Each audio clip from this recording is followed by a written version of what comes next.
Yeah, so do you feel at the moment like you can't even fade your irons or anything, right? No. Yeah, you would like to have a go to that. If you have a day, for example, where it's slightly overdrawing, you can neutralise it. But from here, you can see it's going to be very hard. It is not impossible, but it's very hard to hit a fade. Oh yeah. Because the club is going this way. Hello guys, welcome back to the channel. Right, I feel like at the minute we're on some mad journey and I'm just getting lessons after lessons and new clubs and this and that, but look, it's working. Today, something that is well overdue. And if you're wondering, no, I haven't sacked Chris. He's here. Obviously last month I had some family issues with the missus. Not like that, she's had like an illness. No, last time I couldn't get down, so I've had to wait 2 months for my lesson in person with Chris. So today, again, last time, if you remember, it was me changing from like the cupped wrist to do my wrists at the start and holding it, and that's when I started playing the draw, and that's when things did start getting a lot better for me on the course. But I've just been kind of doing that since, and it's working, so we're just going to tweak that because you do not want to do anything massive right in the middle of summer. That'll be crazy. Like I say, Danny, I've been working with, that's all short game, that's putting, chipping, bunkers, all that kind of stuff. Chris, for me, is just slowly swing course stuff. So yeah, welcome back. So as always, my lesson is your lesson, but yeah, I'm just going to crack on. Hopefully you might pick some things off it, what I'm working on. So Willow Valley was nothing to do with like the new irons. I'm playing really well. It was off the tee. I had no idea what I was doing. Okay. And I was getting myself in daft situations, sometimes saving myself, sometimes not. But I just didn't know what I was doing. So I think if I can walk away today, especially with, we'll put 2 videos up, obviously the lesson, learning how to do it here, and then we'll go on the course and yeah, off the tee, it will literally be like, right, you need to play a fade here.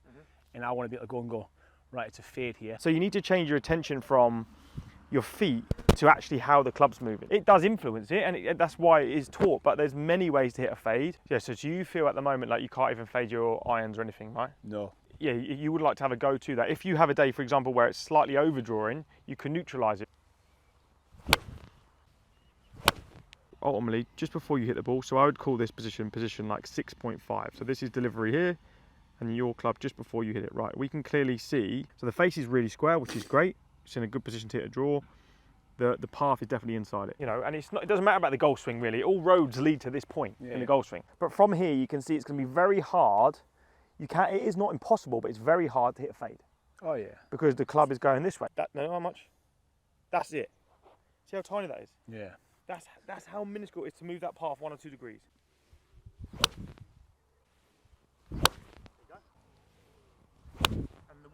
It's like that KP club, wasn't it? There's a pond in on a par 3. So I was like, I need to fade this off the trees and just. But really, I shouldn't have been fading off the trees. I should have been aiming at the green or at the pond, not at the pond, but at the green, not being scared of it and just turning more and being like, yeah, this is not going anywhere near it and missing left. All this needs to do is do this, out to in a tiny bit. Yeah. That's it. There you go. Yeah. And that'll be enough with a driver or an iron to get around a corner, do you know what I mean? Because it's such a glancing blow, it's going to cut, but it's going to go half the distance. All right, so here's the one before. So the takeaway, watch the club head, right? Goes a little bit in, see that? Which is good for a draw. Comes down, tiniest bit from the inside, see it there? Yeah. Right? Last one, this is the difference. Slightly out. Yeah. And then just before impact, the bit that matters, slightly out. Draw is this, right? Coming into the ball, draws there, fades there. That's it.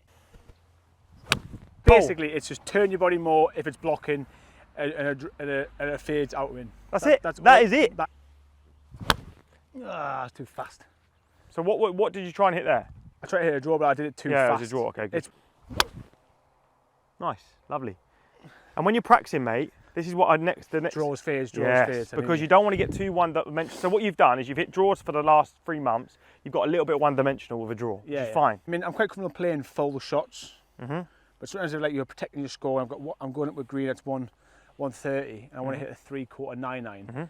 I sometimes just struggle with what I'm doing. Is it? I know. Is it just exactly the same, just 3/4 shot? No. That's what I mean. Because I feel like I pull them a lot. There's a bunker there. There's water there. I'm on the 18th. I'm 1 under for the first time ever in my life. I want to hit this green. I want a comfortable 3/4 shot just to protect this, right? So for me, I would set up obviously normally, and then how I'd just literally do exactly the same and try obviously play That was pretty good.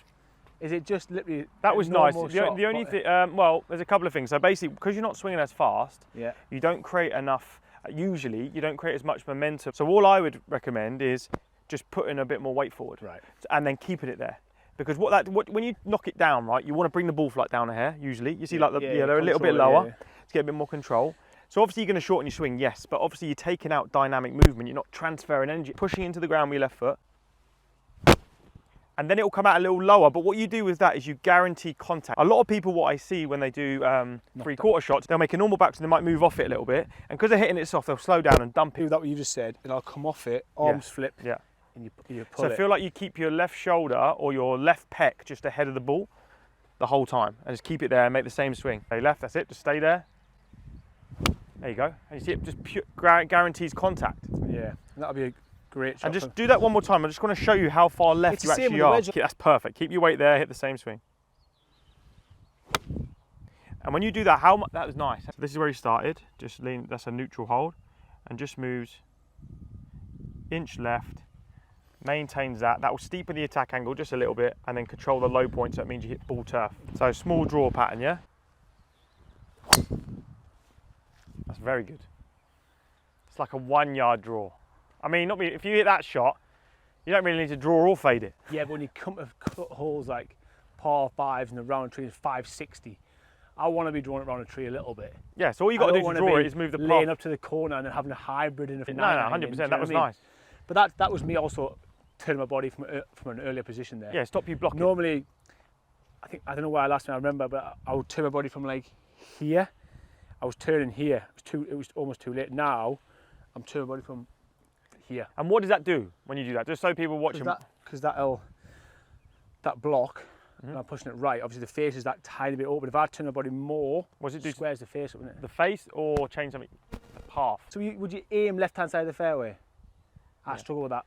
Yeah, you do, because you don't trust it's going to fade right now. No, I do trust it's going to fade, but all right, so aim straight then and play the ball up a tiny bit. It's fine. There's loads of ways in which you can do it. There's no right or wrong way, right? So if you want to aim straight, and all you got to do... Actually, I can just point it, that's all right. Just swing 1 inch out to in. That's it, nothing else. There you go. There's your fade. It's a very good fade as well. It's actually easier to fade a driver than it is draw. If you look, most of the top players cut their drivers. See, that's a slice where face is too open. I've just left my hands go south. Yeah, face is too open. Okay, not bad. So that was good club face, but you didn't swing out to in. Your path was just too far to the right, which is, think about it, it had a tiny draw on it because the path was right at the face. You with me? One thing I definitely do as well, play the ball slightly further forward than the fade. Yeah, that will help it so much. Right, fade. Now just slightly swing out to in.